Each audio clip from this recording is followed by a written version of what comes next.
Hey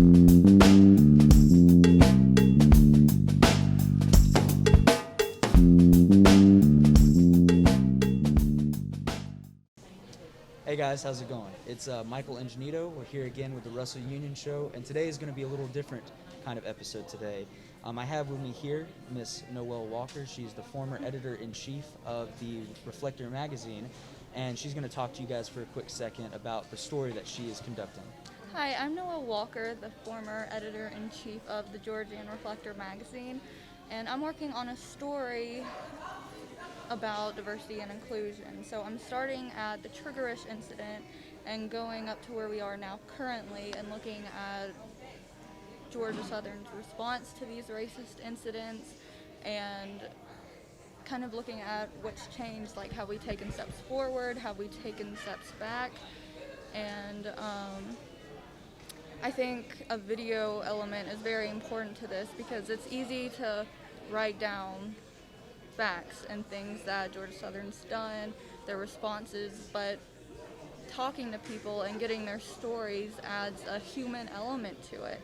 And I think that's probably one of the most important things you can have to a story. Like how are these racist incidents affecting people? Like what are some of the everyday instances that we don't hear about, that don't make national headlines? And I think just looking at people and hearing their voices and their feelings and their thoughts is just so extremely important for a story like this. So with this episode today, we're going to try to go around asking students on campus some questions that you've had for research for other people as well. Mm-hmm. And what kind of trends do you think that we'll be seeing when we go around asking these students these kind of questions? Well, truthfully, I feel like there's going to be a lot of, people upset with how the university has responded to all these incidents because, like I mentioned earlier, lots of people think it's been a copy and paste response, just kind of saying it's freedom of speech. But I think, there's just been a lot of upsetness, people upset about that, and I think it's important to also kind of show, like, in our everyday lives, has anything really changed diversity and inclusion-wise, or is it just the same as it was 2 years ago? All right, cool. We're about to go find that out right now, so we're going to go around campus or around the Russell Union, and we're going to see what people think about Georgia Southern and diversity. Good. So first off, I just want to ask, what's your guys' name? Okay, I'm Brandon Brinson. Yeah. I'm Temple. Nice to meet you guys. So we're doing a story, obviously, on diversity at Georgia Southern and how you guys feel the university has taken steps or not taken steps to be more inclusive and to show their respect for specific demographics and everything. So how do you guys feel the university has done a job of inclusion and diversity within the university? Well, I feel like with the new offices that they're developing, they're doing pretty well with the Office of Inclusive Excellence, and I've seen them reach out and promote events and trying to get students involved in that program. Overall, I think the campus is relatively diverse, and the students are trying, and a lot of the organizations on campus are very diverse, so it's a good way for students to get that interaction if they don't feel like it comes from their classes or naturally in their living spaces or anything. I just think the biggest thing that's separating us is the little events that be happening where the burning of the books and stuff like that, and the lack of voice heard from the school and excuses given. But outside of that, I really do feel like Georgia Southern overall is a fairly diverse state. Yeah, going back actually to that, with the incidences like the book burning incidents and the Triggerish incident, and if you guys know about those, both of them, how do you guys feel about the university's response to those situations? Do you guys think it was handled correctly? Do you guys wish there was a different avenue that they would have reached? What was your guys' opinion of how the university handled those situations? I wasn't surprised at how they handled it at all. That's honestly all. I wish that there could have been a different reaction to a certain extent, but I know how a university system is run, and where we are in terms of region and typical thought processes. So it doesn't really, I don't really think it would have come any differently. Yeah, I pretty much agree with her. There's so much that the campus can do, but at the same time, we do have to understand that there are certain privileges in this world that should be shown and expressed through the school that they have an understanding. Mine personally. Oh, my name is Jade McMichael, and I am a senior.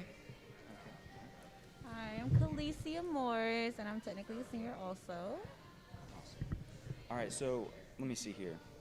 We're doing our story today, talking about diversity and how you guys feel your personal experience has been at Georgia Southern, what you guys feel about it, what you think the university has done to help, if you think the university has done anything to help, and what do you think they could improve upon. So, how have you felt about the steps that Georgia Southern University has taken to promote diversity? And what is your personal experiences as people of color at Georgia Southern? I personally don't know of any steps Georgia Southern has taken. When it was an instance, I don't know if y'all remember that the book instance, but I feel like they didn't do anything. They just sent out a message, and I don't really feel like that helped anything. But I don't know. I don't know how to feel on it. What about you? I pretty much feel like the diversity, like, it's separated, but like not because of the school, but just because of how people kind of like deal with each other. So it's like automatically separated, but that doesn't really have anything to do with the school. So I do feel like it's kind of diverse, but as far as helping being a diverse, I mean, not really. They just have like different organizations to offer everybody, so everybody could like kind of feel included. Yeah. So when you watch videos circulating on the internet of within the past couple of months that have been going on about, you know, racist incidents, killings, shootings, and protesting, how does that make you guys feel as students of Georgia Southern and also just as America in general? How does that affect you guys? I personally, I don't even click on those videos anymore.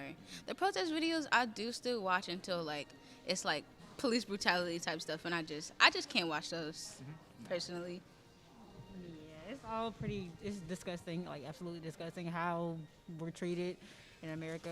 But as far as the school goes, I've never encountered any type of racism or anything, except for maybe the school vibe, with the book burning incident. But other than that, I've personally never been a victim of racism here. So, I mean, yeah, that doesn't really. A fix-all solution, but do you guys have any advice for people out there that might be watching this, that have experienced stuff like this before, or for people on the other side that are a little too close-minded to understand acceptance and diversity? Do you guys have any advice about that? Keep an open mind, because we're not all the same. All white people aren't racist. All black people aren't how we're supposed to be. So yeah, you got to keep an open mind and try to actually get to know people before you start to judge them. And if you do encounter a situation, then I would suggest you try to handle it as well as possible, so it doesn't escalate some more. Hey, how's it going? It's definitely going. Oh, I'm sure it is. Well, first off, I just wanted to ask you, what is your name and what grade are you in? My name is Alexis Hampton, and I am in the 16th grade. 16th, there you go. I like to hear it. So we're doing a story about Georgia Southern students and how they feel their university has approached diversity and equality within the system. So first off, how do you feel that the university has approached the issue of equality and diversity within the university?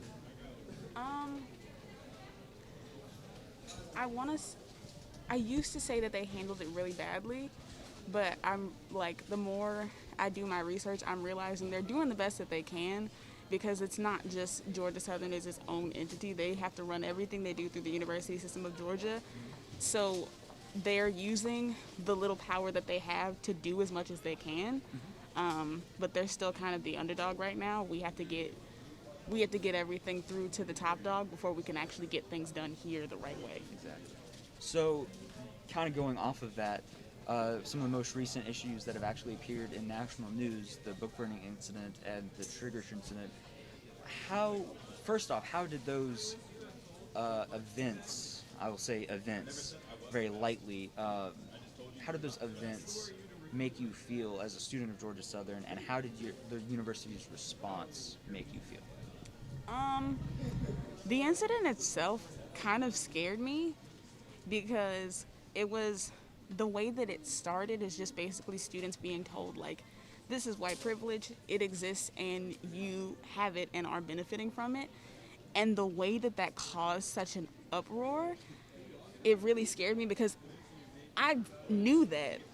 It's, that's something that I grew up learning, but then I had to realize that hearing white privilege, a lot of times white students see that as an attack.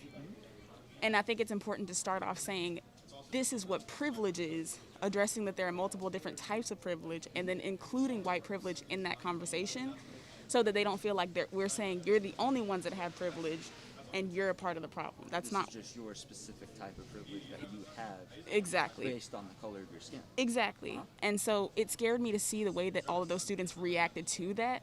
Whereas in my opinion, I'm like, yeah, that's what it is. That's what you have. It's not that big of a deal.